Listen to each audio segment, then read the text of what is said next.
What an absolute disaster in every way imaginable.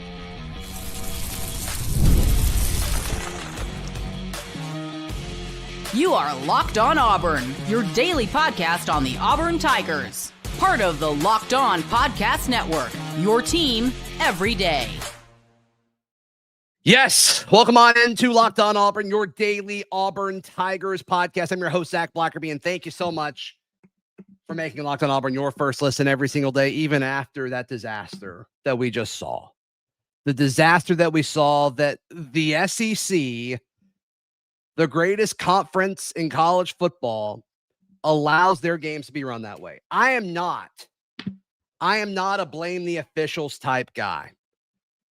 I'm not. And I don't want to talk about the officials because they don't deserve it. But to act like they weren't a part of this 24-17 loss for the Auburn Tigers, I mean, I think that'd be ignorant. There's a lot of people out there that are being very ignorant right now, and that's okay. They can be. We're going to try our best to not be that here on this show. We'll talk about the 10 sacks allowed. We'll talk about what it means going forward. But the big thing here is Auburn has an incredible play that could impact the entire game, a heads-up play by Kayin Lee. And what the ref said, hey, this isn't a catch, which is important because it would then be a catch after further review to set up John Mateer's touchdown run. And I agree. I think that was a catch, and I also think it was a catch and a fumble in the first quarter. In the first quarter there. And like, we can look past that one if you want. That's fine. But Auburn's defense was absolutely cooking.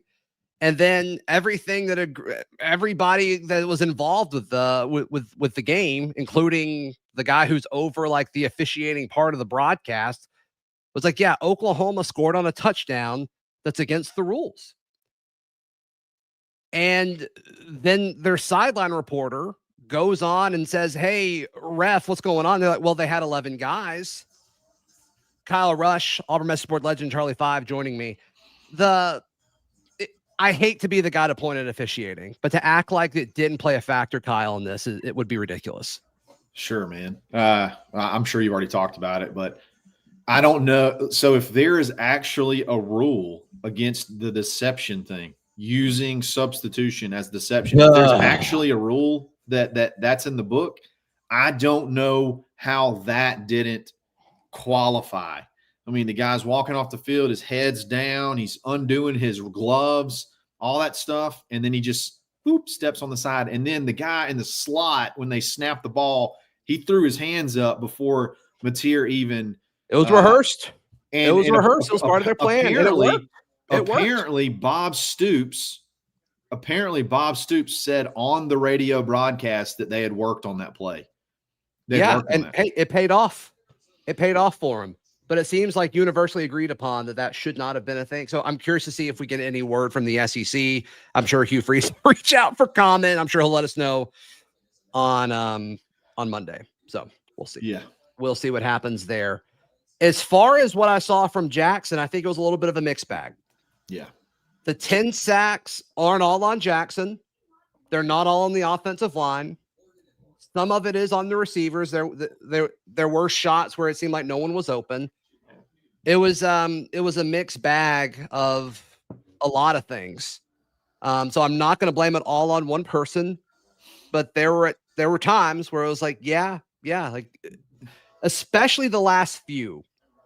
The last like 3 plays of the game, I think were all sacks, right? And like that was an abject disaster.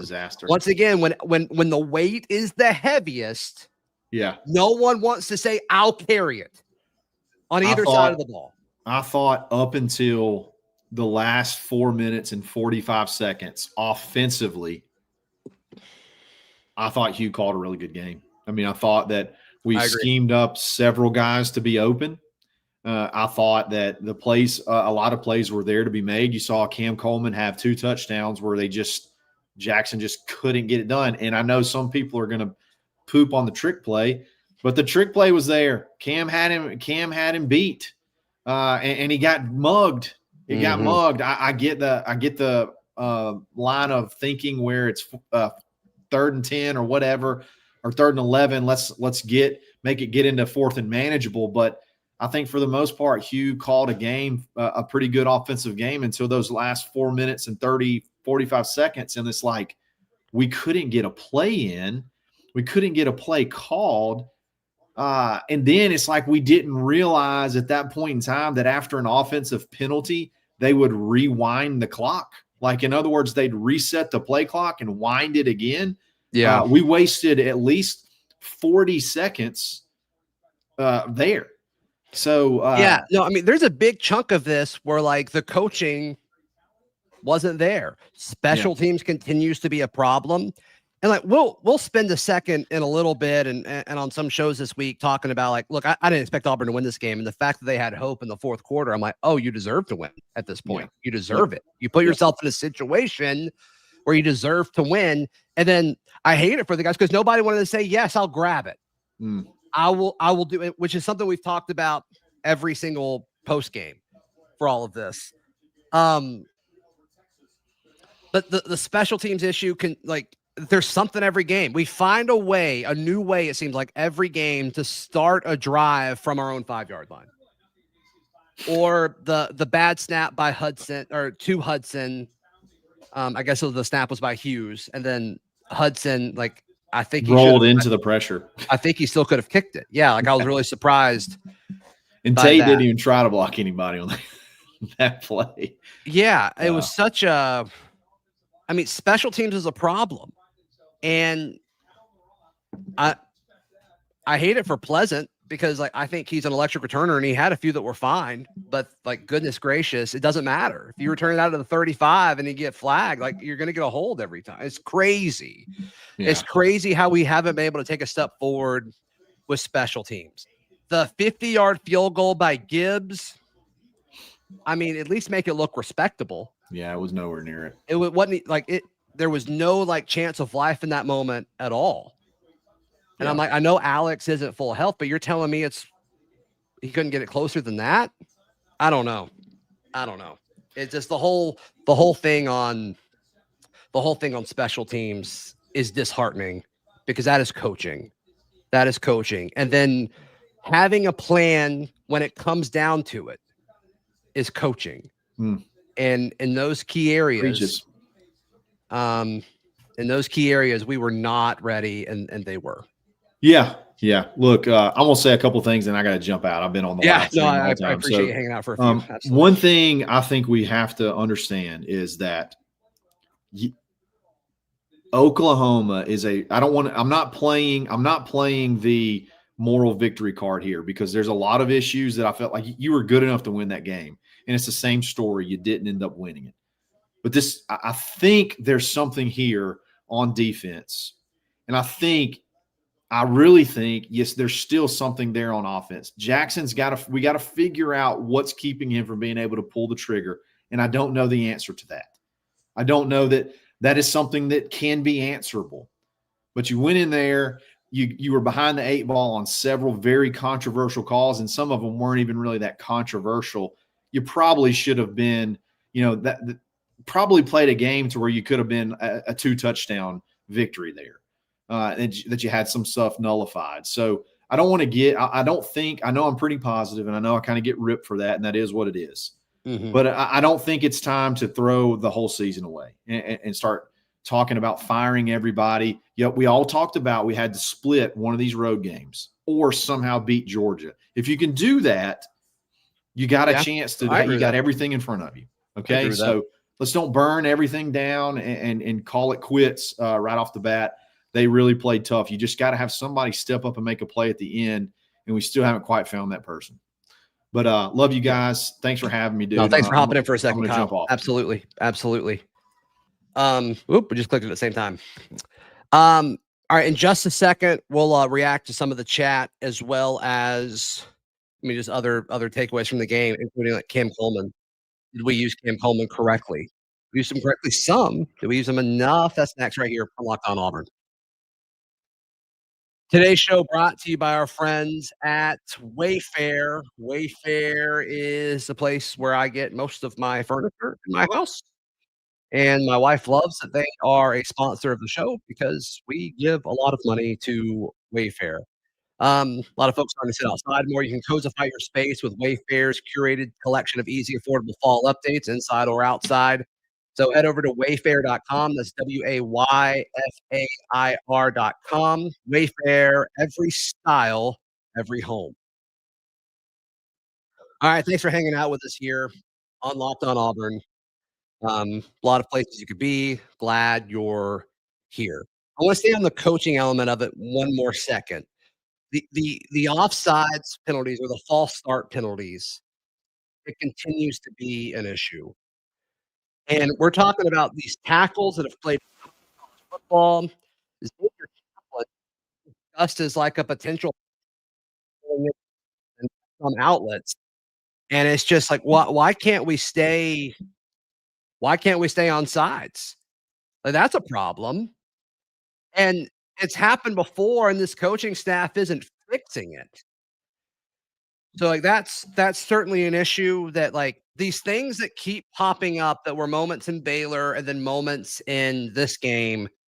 I don't really care about the other 2 games, but Baylor in this game that haven't gone away, it's either our coaches aren't coaching it or don't think it's an issue, or the players just aren't listening, which goes back to coaching. There are elements to this that can be positive, 100%. I don't know if I quite wanna go there yet, but, like, look, I picked Auburn to lose this game. Going into the season, I picked Auburn to go 8-4, and 3 of their 4 losses were this week and the next 2. But honestly, I feel better about A&M now than I did going into today. I mean, because the big concern was the defense, and I thought the defense absolutely balled out today. The fact that the refs gave them a touchdown, and then took one away is pretty, I mean, hats off to this defense. Hats off to them 100% against this guy that they've talked about forever, about John Mateer, and, like, I've got, I think I was wrong about John Mateer. I still like, is he the best player in college football? I'm not quite there yet, but he certainly had moments today. We gave him a Heisman opportunity, and he took it. That's not anything that's something that we haven't been able to do. Nobody on our team wants to take control in those big moments. John Mateer did. John Mateer did. And from the Oklahoma point of view, like, that's the difference. That's the difference from Jackson Arnold to John Mateer. Like, it didn't seem like Jackson wanted it. It stinks. And look, I mean, there were some protections where Jackson had no shot at all. But just the fact that it got to that point it's a little bit ridiculous. A little bit ridiculous. All right, did we use Cam Coleman correctly? Every time they threw to him, he was either wide open or their corners were not interested in turning around. They had to grab him. They were very grabby. And I'm just surprised. Am I surprised?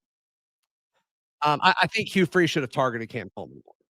In situations like I understand the desire to play and you take what the defense gives you, but in certain situations, you just get the ball to your guy and give him a shot.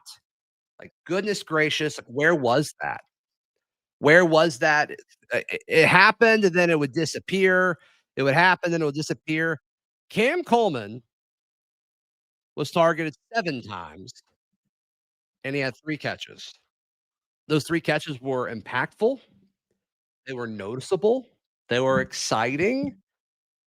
And I'm not sure if that target counts the DPI or if that gets wiped. It might have been 8, and then he drew that play that set up the go-ahead touchdown by Malcolm. But still, like, there's nothing you could do to stop him if you're Oklahoma. And so anytime the ball wasn't thrown to him, like, I bet Oklahoma was excited. And that's what's so frustrating. That's what's so frustrating to me.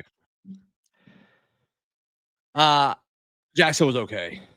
He was not perfect by any stretch of the imagination. 21 of 32, 220 yards, a touchdown.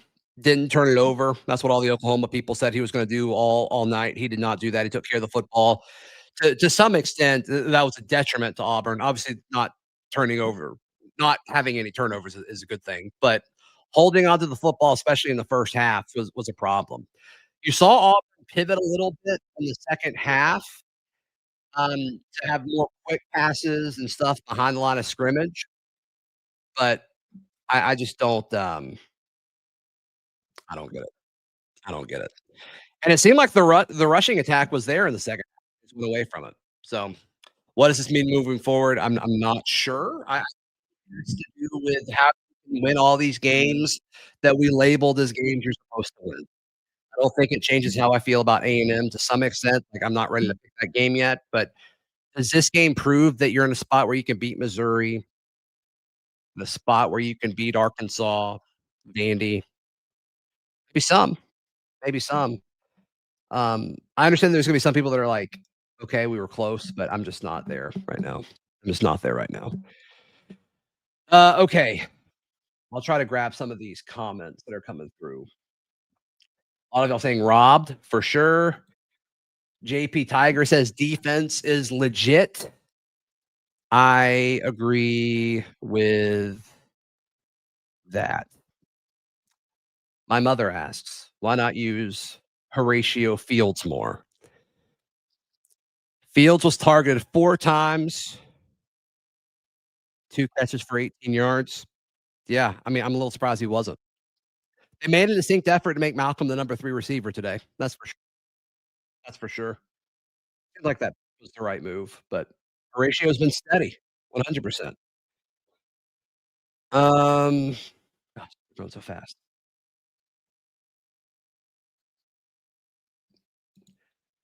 Tara says, "This is the hardest game Jackson Arnold will play all year because those coaches know him well." I agree with that. I agree. I mean, I expect Georgia's defense to be elite, but at least it'll be at home. I expect Alabama to figure out all their issues, um, by that time, and I mean, they already look better, than they did week 1, but yeah, sure. I I don't have any issue. I don't have any issue with that. I don't have any issue with that. Um, Y'all asked me to talk about the refs. I talked about them for the first, like, 5, 10 minutes, but, yeah, I mean, obviously, there were a lot of issues there. Did I think Auburn got away with some calls late? Possibly. Like, I think they got bailed out in some of the drives, but really felt like makeup calls. But the fact of the matter is, Oklahoma's first touchdown shouldn't have counted, and Auburn should have had a defensive touchdown. So, there you go. There you go. I mean, I don't know what else there's to say about the officials.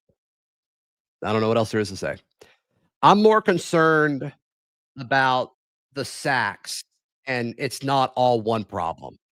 That's my biggest concern. We're gonna have different officiating crews and all of that. We lost 100%. But I'm more concerned about the sack situation. Did it end at 10? Yeah, yeah. Because it's not just Jackson holding on to the ball.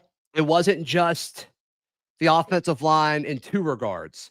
It wasn't just the offensive line as far as, like, being beat, like, sometimes they got beat and sometimes they didn't, and then sometimes, like, it was an assignment thing where, like, they didn't block the right guys. So, I don't really know I don't really know why that's the case. I know Venables throws a lot at you, and I said going into this, said it a million times, did, like, 3 different shows on it. For the winner of offensive line versus Oklahoma's defensive line will decide the game. And sadly, Auburn's offensive line was not on the winning side of it. They were fine in the second half until the end of the game. We were starting to actually be able to, like, run the ball on 1st and 2nd down and kinda move guys off the line of scrimmage, and then it went away. It went away because we just totally, I mean, Kyle talked about it for those who just joined since Kyle left. The the preparation for the moment was not there. I'm fine with, like, what game did it start with 4-ish minutes left? Like, you had plenty of time. I understand, like, not rushing it. And it got a little extreme there, and then you found yourself a 4th and 29 from your, like, own 1 or 2 yard line. Like, how did it get to that point? And to me, don't think that that was, I don't think that that was a good coaching job by our offensive-minded head football coach. I mean, we can say what we want about execution, and the offensive line wasn't great. Like, you had to know that that's what was happening, and you didn't really adjust. You didn't really adjust as far as, like, keeping guys in to keep Jackson Arnold upright, and also, like, just the lack of jump balls to Cam Coleman down the stretch is just I can't make any sense of it. Like, I understand you don't wanna throw a pick. I get it. But when nothing else is working, like, I just I don't understand it. I don't understand certain situations when you, weren't when you don't do that. So, we'll see. We'll see what happens as far as how they respond. What was your biggest concern from the game? There's I can't wait to read them. That's next, right here on Locked On Auburn. Today's show brought to you by our friends at Square. There are certain businesses that truly make the neighborhood feel like home, whether it's the local sports bar packed on game days, the coffee shop that knows your order by heart, or the corner deli that's been serving your community for decades. These are the places that bring people together. When neighborhood businesses thrive, the whole neighborhood thrives. S- Square is a proud partner of over 4 million neighborhood businesses around the world. You go to square.com/go dollars learn more. Before you do, support your favorite neighborhood spot. You'll be happy you did. Square, see you in the neighborhood. All right, what is your biggest concern in this game? Because, like, we can't the officiating was a problem, and it impacted the outcome of this game, but we can't do anything about that. So, like, I understand it's frustrating, and we can get on here and complain about it, and if that's all y'all want me to do, I will do it. But as far as moving forward as a football team and taking what we said, like, what is your biggest concern? A lot of you guys are saying offensive line. A lot of you guys are saying offensive line, offensive line, offensive line. False start holding the ball too long, 100%, which goes back to my claim a second ago. Like, my biggest concern about this was the 10 sacks. And not all sacks are created equal. And some of the sacks, Jackson felt pressure and he was trying to scramble, and it was a sack for like a loss for half of a yard. Like, not all sacks are equal, but 10's concerning. And even if like 5 are bad, that's still too many. If we're trying to like really cut corners and try to boog a little bit and say everything's okay, that's still too many. And so I'm curious to see what they do moving forward. Um, Connor Lew came back in. So my understanding is Connor Lew, I think, played the entire second half. I think he only missed like a drive or two. And hats off to Kale Ellis while he was in there. I mean, being 17 and holding on to that role, I think is great. This is a great observation. No jet sweep with a bunch of question marks. Is the only jet sweep Malcolm's touchdown? I mean, something that you appear to have been setting up all year, you didn't use. I mean, it's proven to be effective. It seemed like attacking the perimeter would have made sense because you were getting dominated in the interior. And also, like, if it's a read, it's an easy way to get Jackson involved. So I think that's reasonable. I think it's a reasonable question to be like, where was that? Why was that not more of a thing? I 100% agree with that. Um, do y'all think if they would have handed the ball off more, that they would have got the ground game going more. And once again, like a lot of this is RPO stuff where they go up to the line and Oklahoma's got more guys in the box. And so his offense, Hugh Freeze's offense is okay. Got it. The box is loaded. This is the pass part of that play. And a lot of you guys are agreeing. I think they finally got the ground game going and then went away from it. Jeremiah Cobb had this long run, and this is a little hypocritical that I'm about to say, but I'm going to say it anyway. Jeremiah Cobb gets his long run, and then the next 3 plays that I believe set up the field goal, if I remember correctly, were passes. Now, one of those passes should have been a touchdown to Cam Coleman. Jackson missed him. Jackson missed Cam Coleman twice, and that was massive. Absolutely massive, which I'm going to be honest, surprised me. I didn't think the physical aspect of his throws were something that we needed to be concerned about. But in those moments, he missed them. But I do think getting the running game involved more, even when it like wasn't working. Your quarterback got sacked, 8 times? 7 times in the first half? You've got to find other ways. And it's not like the game was close. I mean, all of these negative plays were it was brutal. Time and time again. The holdings, the false starts. It's frustrating. Very frustrating. Because I don't think like there was a massive difference in like quality of football team. And if the game's called correctly, like Auburn probably wins it. It's the weirdest feeling after a big game loss I've felt in a while. Because it's not like Auburn just went up there and got whooped. It's very frustrating. Warby Mom says special teams are still a major concern. 100%. The fact that we are on year 3 and special teams continues to be an issue is a problem.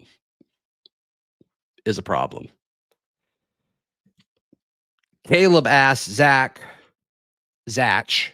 he used an H. Why does it feel like our offense is never ready for the big games against big teams? I mean, Oklahoma's defense is good, but that's a reasonable question. It's a reasonable question.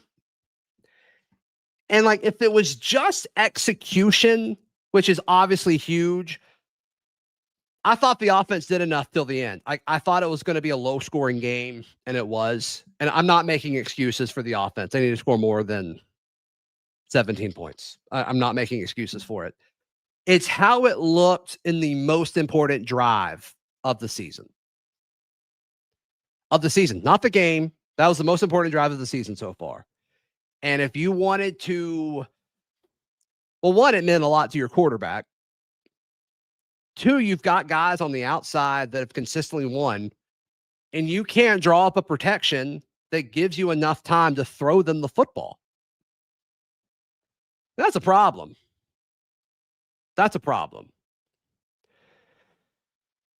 And then, the special team stuff. I mean, a lot of these issues, it just kind of goes back to coaching and like the quality of head coach. And it's, I mean, I don't know what else to say other than it's frustrating. Let's look and see what other guys did. Jeremiah Cobb, 6 carries for 61 yards. He had that 44-yarder that kind of dressed up his day, but I would have liked to have him getting it more than 6 times. Damari Austin, 7 rushes for 25 yards. And then Damari had 3 catches that all felt pretty critical at that time in the game. So he got 10 touches. I would have guessed that would have been flipped, that Cobb would have gotten 10-ish touches and Damari would have gotten 7-ish. So there we go. Blue Eagle saying, Zach, why can none of y'all spell my name right? Don't blame this one on Freeze. So who do we want to blame it on? We want to blame it all on Jack. You thought that entire thing was Jackson? Are you blaming the whole thing on the refs? Like, I'm genuinely curious. The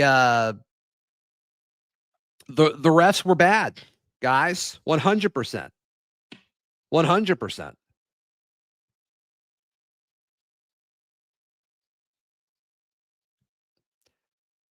Yeah. All right.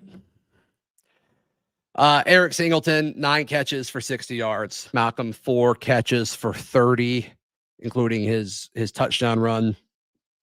Cam, 3 catches for 88 yards. He's got to have more than 3. He's got to have more than 3. He's got to have more than 3 catches. Cam Coleman has to have more than 3 catches. Everyone say it with me. Cam Coleman has to have more than 3 catches. When you've got dudes who just can't cover him, I just don't get it, guys. I just don't get it. Then Horatio's 2 for 18. What a brutal game. What an absolutely brutal game. I mean, let's spend just a second as far as like what this means moving forward for Auburn. I feel better about the Texas A&M game now than I did 5 hours ago. I think Oklahoma's better than Texas A&M. The issue is they didn't play today, and we just played an incredibly physical game. So that's a problem. If I was in a vacuum, I would take Auburn. I got to think more about how much those factors impact the game. Well, let's hear more about injuries throughout the week as far as what we think about that. But to act like that isn't important is a big, like, I think that'd be silly. We also need to see what Elko does coming out of bye weeks. He's a good coach, so I bet that's decent. As far as Georgia, I mean, that's we all know that. But like, do you feel better about Arkansas, the Arkansas game after them losing to Memphis? Possibly. Not sure what Missouri did today. I picked Auburn to win that game going into the season. I'm still fine with that. You know, we'll see kind of how Vandy develops. They've got a few tough games before they play us. We'll see if that benefits us or not. But I said 8-4 going into the season. Nothing today made me feel less confident in that. If anything, it might have made me feel more confident in it. But we'll see. Special teams is a problem. Allowing 10 sacks is a problem. Can that be fixed in season? I don't know. You don't see it happen too often. So, all right, I'm going to wrap it up there. Please like the video. Please subscribe, and we will see you tomorrow. Daryl Dappert will join me. This has been Locked On Auburn.